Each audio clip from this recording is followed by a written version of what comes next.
சரியா? நீங்க எதுக்காக வந்தீங்க? உடம்பு சரியில்லை ஊழியம் பண்ண வந்தீங்களா? அவருக்கு பிரேயர் பண்ணி அவரை வந்து மாத்த வந்திருக்கீங்க, வியாதியை மாத்த வந்திருக்கீங்க.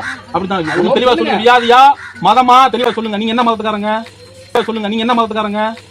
கிறிஸ்தவம் அப்படின்னா என்ன தெரியுமா? நீங்க நினைக்கிற மாதிரி கிறிஸ்தவம்ன்றது மதம் கிடையாது. ஆண்டவராக இயேசுகிறதுக்கு பல பேர் இருக்கு தெரியுமா?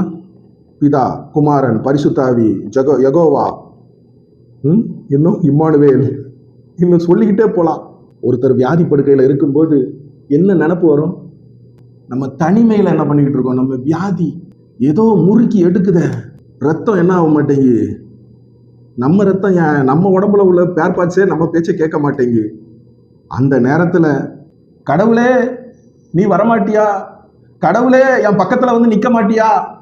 4 பேர் வந்து நிக்கிறாங்க பாருங்க, 5 பேர் வந்து நிக்கிறாங்க பாருங்க. நாங்க ஆண்டவராக இயேசு கிறிஸ்துவோட சுவிசேஷத்தை அறிவிக்க வந்திருக்கோம். வியாதியா இருந்தேன், என்னை விசாரிக்க வந்தீர்கள், கவலைப்படாதீங்க ஐயா. வியாதி படுக்கையில இருக்கிற நீங்க என்ன பண்ணாதீங்க, அழாதீங்க, நாங்க இருக்கோம் ஐயா, உங்களுக்காக ஜெபம் பண்றோம் அப்படின்னு வந்து நிப்பாங்க பாருங்க. யார் அவங்க?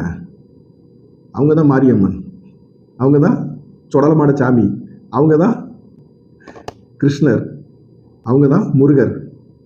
ஆண்டவராக இயேசுகிறதுக்கு பல நாமங்கள், பல பெயர்கள்.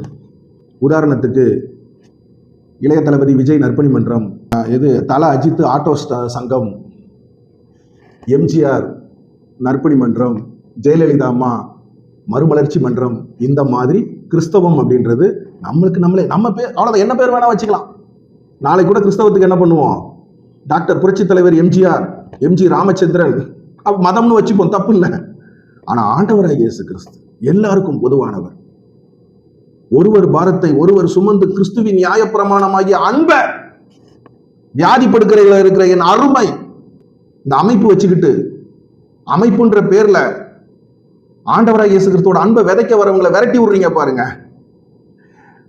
ஆண்டவராக இயேசு கிறிஸ்துவோட அன்பை உங்களுக்காக நாங்க இருக்கோம், ஆண்டவராக இயேசு கிறிஸ்து எங்களை அமைச்சிருக்காங்க. கிறிஸ்தவர்கள் கிடையாது, சாமி. எந்த சாமியுமே நம்ம படுக்கையில் இருக்கும்போது பார்க்க வரலையே. சாமி, சாமியா இயேசு சாமி, சாமியா இயேசு சாமி.